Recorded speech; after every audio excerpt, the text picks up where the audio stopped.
The cryptocurrency industry is on the brink of mass adoption, yet most people still have no clue how these technologies will fit into everyday life. While the crypto space is full of potential, it's also overcrowded with thousands of projects, many fueled by nothing but hype.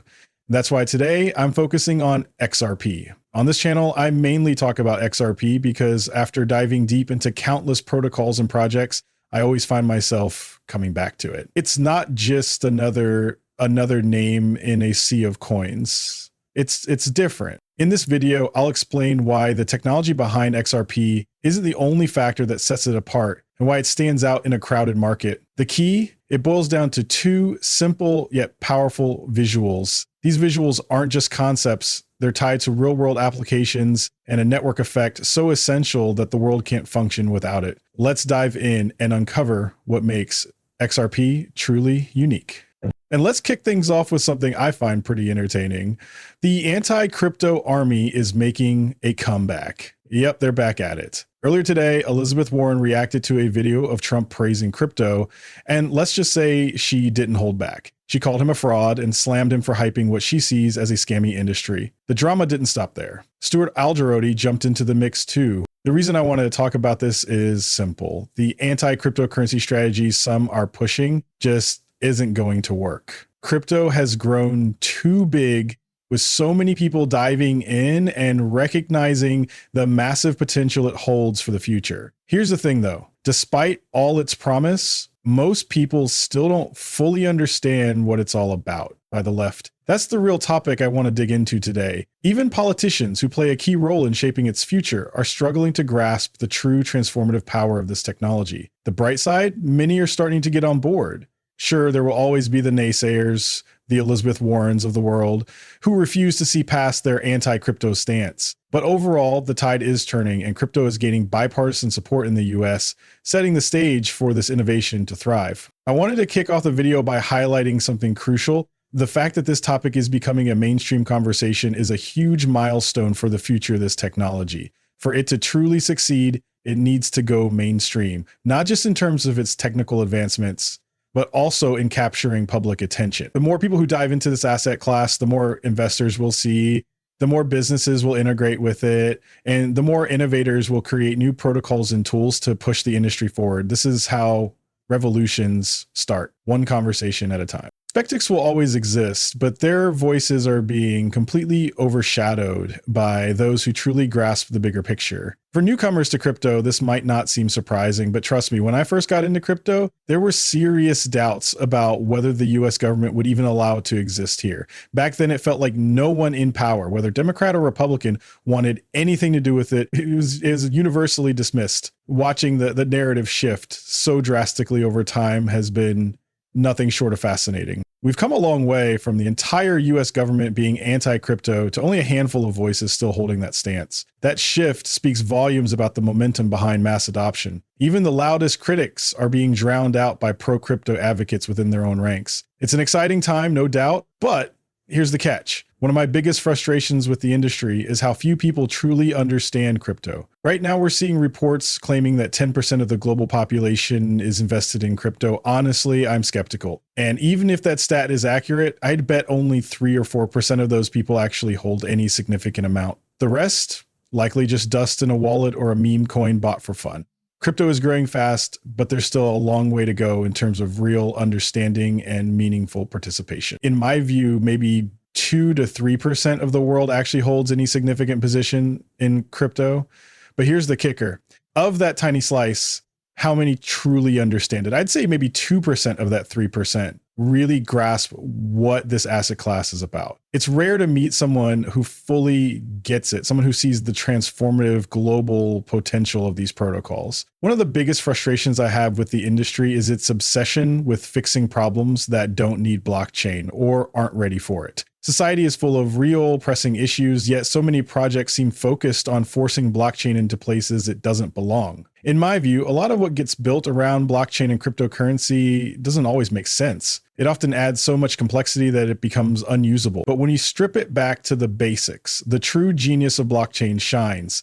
Instant settlement, decentralized by design. It's about owning value and transferring it without needing permission from any middleman. That's the real game changer cryptocurrencies bring to the table. Sure, there will be other exciting applications, think voting systems and countless innovative uses, but at its heart, blockchain's power lies in revolutionizing how we settle transactions.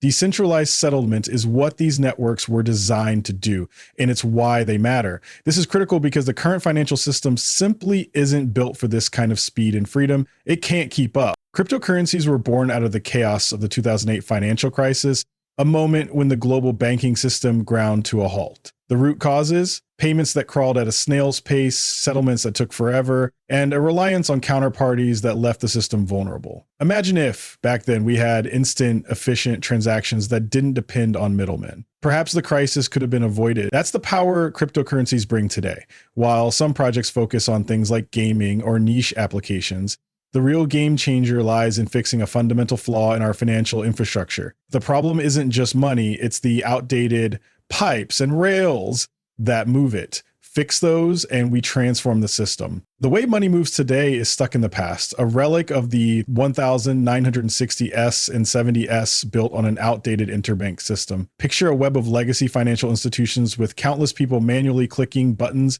and shuffling data back and forth. It's clunky, inefficient, and screaming for an upgrade. Now, imagine replacing this broken system with a sleek, automated solution powered by cryptocurrency. That's what I call a killer application, a bold, innovative fix for a glaring problem the world can no longer ignore. This technology introduces a groundbreaking use case that could reshape everything.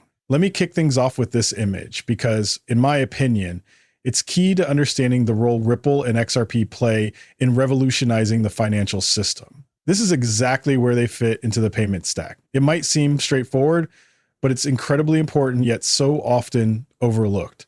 Think about the payment stack today. There are centralized apps like Venmo or Robinhood, platforms we log into, tap a few buttons, and boom, whether it's sending money or making a purchase, the transaction is done. We don't think twice about what happens next. If something goes wrong, we don't worry. We just complain and eventually it gets fixed. So here's how it works today. At the top, we have the banks. Beneath that, a web of rules they all must follow.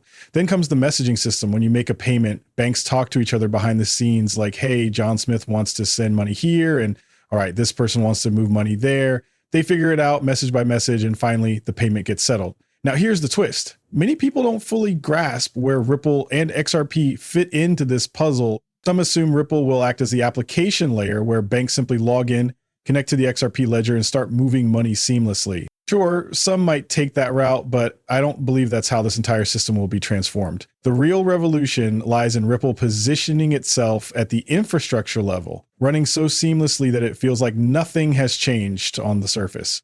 But behind the scenes, the way settlement happens will be completely reimagined. Think about it. Over time, we've upgraded so many layers, better applications, smarter banks, improved governance. Okay, that one's debatable, but in theory, governance should be better. Realistically, it might be worse, but let's table that discussion for now. We've got better messaging systems too.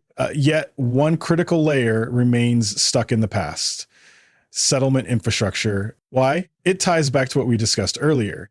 Settlement has lacked the technological leap needed to justify overhauling the system's plumbing. For decades, there was no way to settle value instantly, and certainly no way to do it without depending on a single counterparty. Cryptocurrencies bring exactly what the system needs: a solution to a flawed financial structure. The 2008 financial crisis was the wake-up call, a glaring reminder that real change is essential for a more resilient system. That's why when I dive into cryptocurrency networks, I see immense potential in certain projects designed to address these critical issues head on. But don't get me wrong, I'm not blindly bullish on every single cryptocurrency out there. Far from it. Only a select few hold the power to spark a profound, globally transformative shift in how the world operates today. And here's the thing. It's not just about innovation, it's about untangling the web. The current financial system is a complex mess, with every bank and counterparty deeply interconnected. To transact globally, each institution needs separate ties with countless others,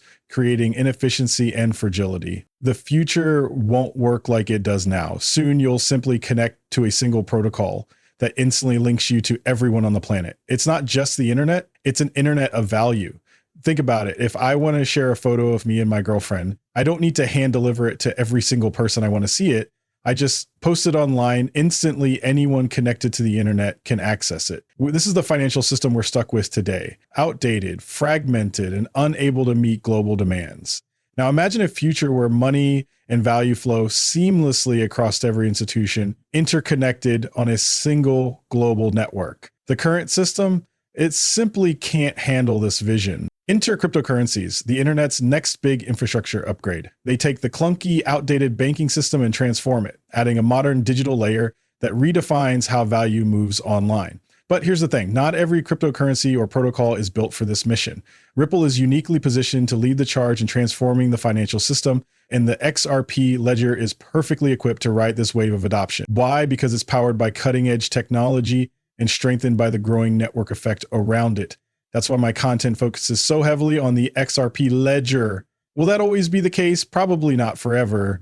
But when I look at what core utility cryptocurrencies were designed to solve and compare that to Ripple's mission of addressing glaring inefficiencies in today's financial system, it's impossible to ignore the significance of what's happening here. The potential impact is enormous, and the role of XRP in driving this change couldn't be clearer. It's right in front of us, a massive problem waiting for a solution, and Ripple with XRP is perfectly positioned to deliver it. That's exactly what sets XRP and Ripple apart from the rest, and it's why I've remained fully committed to this protocol for now. Thanks so much for tuning in. I hope you found the update insightful and exciting,